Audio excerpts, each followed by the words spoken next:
Dear Sir, willful destruction of my house at Plot 11 Emeheluaku Layout, Trans Ekulu Enugu by Mr Nkem Owoh, Osuofia, and his agents. I know that you have a listening ear and would hear the cry of an oppressed and helpless widow. I know that your intervention will enable me get justice from those who think they are stronger than me.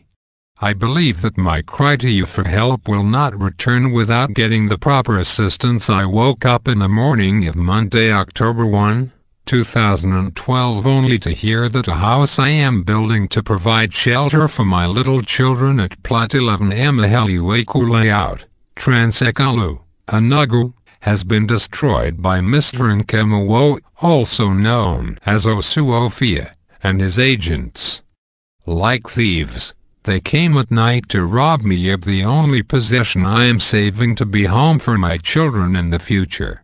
When neighbours called me to give me this information, I thought it was not true, but on getting to the site, my heart broke as I saw my labours and toils and savings and sacrifices of several years completely destroyed by a man who had for some time been persuading me to part with the said plot of land. My encounter with Mr Nkem Owoh began shortly after my husband, Mr Owoh, died in December 2004, just months after we purchased this plot of land. Being a teacher, I had saved with my husband to buy this particular plot of land, and we were already making plans to build on it when the cold hands of death stole him from me, leaving me to look after our very little children, the oldest of whom was just five years old then. After mourning my husband, I discovered that there were some missing documents from our apartment, the most important of which was the documents for this plot of land. I raised the alarm then, and when nobody came forth with information on its whereabouts, I quickly ran to the Nigeria police station at Ebekpa Junction here in Enugu to make a report. I also went to the Ministry of Lands, where, armed with the police extract, I was able to obtain the certified true copy, CTC, of the property. But not long after, Mr Nkem Owoh appeared, claiming ownership of the land.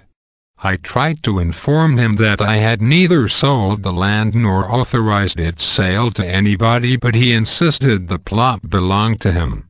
The matter continued to drag between us until it got to a point when he began to ask that we settle. Having not sold the land and having no intention to sell the land, I told him there was nothing to settle. He persuaded me with all manner of offers, including that of paying extra money to motivate me to relinquish the land, but I said no. Sir, this plot of land is perhaps the only major valuable I was able to invest in with my husband, and we did it then because we wanted a proper home for our children. Even now, as I struggle to bring them up, this land remains the only valuable property that we have.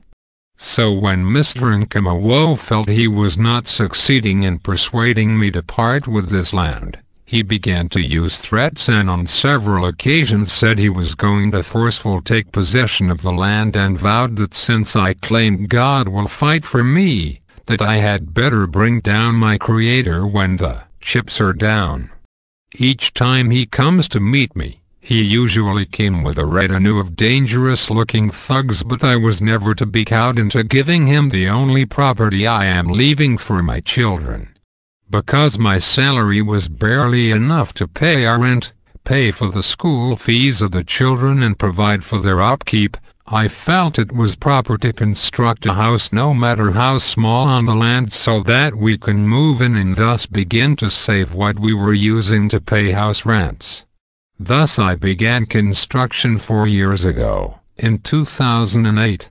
I was slowly building this potential home of ours because my income was not large enough for speedy construction. I had to even take a loan to enable us finish and park in this year. Sir, this building had been practically completed. I had roofed the house and was about hanging the doors and windows, having also installed the frames when Nkem Owoh and his agents struck, bringing the entire structure, my 4 years of labor, to ordinary rubble. I have nowhere else to go except to your esteemed office. I am a poor widow.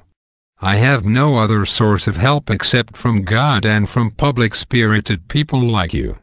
When I saw the damage done to this property of mine, I ran to the Ekulu police station, where I was rebuffed by an officer who, even without investigating the matter, concluded that Nkem Owoh is not a troublemaker and could never have done such evil. This officer refused my entreaties and sent me away, saying police do not treat land matters. But sir, this is not just a land matter. It is a criminal destruction of property. I left heartbroken. He willfully destroyed all I labored for. He did it because he is rich and perhaps popular enough to act his way out of justice. I cry to you, knowing what you have done in the past to help helpless people like me. I cry to you because someone is trying to forcefully take my property from me. I cry to you because I trust in your willingness, disposition and capacity to give justice to the oppressed. My confidence is high, knowing that you shall help us find justice. I therefore kindly pray that you use your good office to cause that this criminal destruction of my house be handed over to another police station or a team, especially since the Ekulu police have shown very clear prejudice at thievery onset. My life and those of my children are also in danger. Nkem Owoh, a man society should look up to for good examples, had severally threatened to deal with me for my refusal to let him take my land. He had stated he would deal with me. And seeing the crowd of horrible-looking thugs he keeps company with, I feel really threatened. A man capable of destroying such a property has the capacity to destroy just about anything standing in the way of him having his way. Attached are the certified true copy, CTC, of the property given to me by the State Ministry of Lands, the police extract of my report and the picture of the building. Thank you very much for your anticipated speedy intervention in this matter. Very truly yours, Gloria Uyayug, Mrs.